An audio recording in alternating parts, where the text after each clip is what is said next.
Il était une fois, à la guerre de Troie, un guerrier qui s'appelait Stentor. Et Stentor, il avait une voix tellement puissante que dès qu'il l'ouvrait, il y avait tous les ennemis qui tremblaient, même ses alliés étaient morts de peur. Et quand il marchait, il faisait trembler la terre. C'était assez horrible. Bref, toujours est-il que lorsque la guerre de Troie fut finie, tout le monde fut assez soulagé de le voir partir. Le problème, c'est que durant son voyage, il osa dire qu'il avait la voix plus puissante qu'Hermès. Et Hermès, n'étant pas un dieu très rancunier, décide quand même de lui donner une petite leçon. Il va donc voir Poséidon. Et Poséidon déclenche une tempête tellement forte que Stentor en profite pour montrer à quel point il carbure. Il hurle des ordres aux marins, il insulte la mer et au beau milieu de la tempête, et il est assez fier de lui parce que tout le monde l'entend, jusqu'au moment où le bateau coule. Il se réveille en train de dériver sur une planche, tout seul, seul survivant, et là il a beau hurler, personne ne l'entend. Au final il tombe dans les pommes, et cette fois-là il se réveille sur une plage, avec un homme penché sur lui. Et d'une voix qui lui paraît très faible, il demande « mais où je suis ?» Et là le mec, il a une grimace de douleur et poum, il tombe dans les pommes. Alors Stentor il se relève, il fait « ok d'accord ».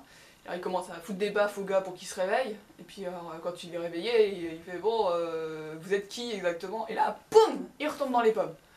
Stentor il fait « putain, d'accord, ok, très bien ». Il embarque le gars, et il commence à marcher.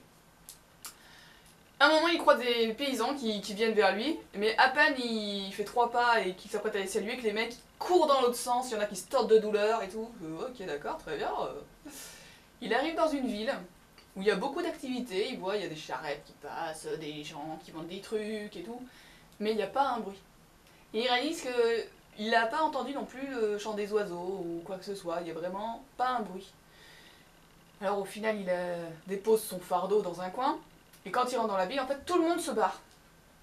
Et quand il se retrouve tout seul, il fait bah dis donc, je tiens à vous dire quand même, je suis naufragé à la base, l'hospitalité, tout ça, c'est quand même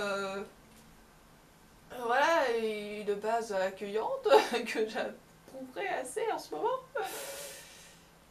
Ce qu'il ne sait pas, ce qu'il n'entend pas, c'est les soldats qui arrivent derrière, mais sur la pointe des pieds. Ils arrivent derrière lui et ils l'assomment.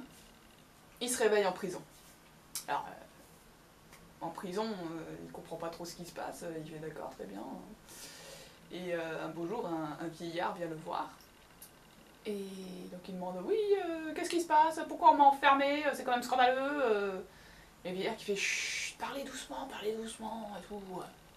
Alors du coup, Stentor, il commence à chuchoter, il fait, oui, alors, qu'est-ce qui se passe? Et donc le vieillard se présente, il dit, voilà, je m'appelle Olybrius. Et il dit, voilà, vous êtes en catimini, en fait, c'est une ville où il n'y a pas un bruit.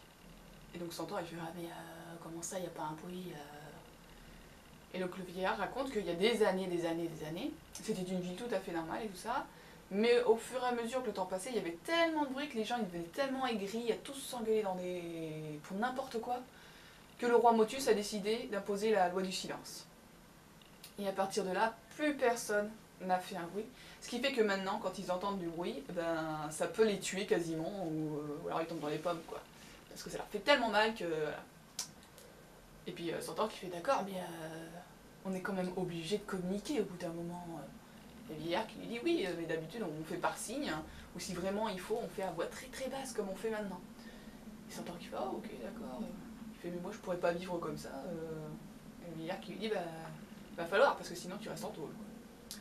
Donc il commence un entraînement pour apprendre à parler tout bas, à marcher silencieusement, et au bout d'un moment on lui permet d'aller en ville. Et quand des fois il lui prend une envie de hurler, il se répète dans sa tête, je suis en catimini, je suis en catimini, je suis en catimini. Et du coup, sa bouche reste close. Et pendant quelque temps ça va. Un beau jour, Olybrius va le voir et lui dit, voilà, le roi Motus veut te voir. Donc Stentor y va. Et le roi Motus dit, voilà, j'ai appris que vous étiez un guerrier, là d'où vous venez, j'ai dit ça, je sais plus.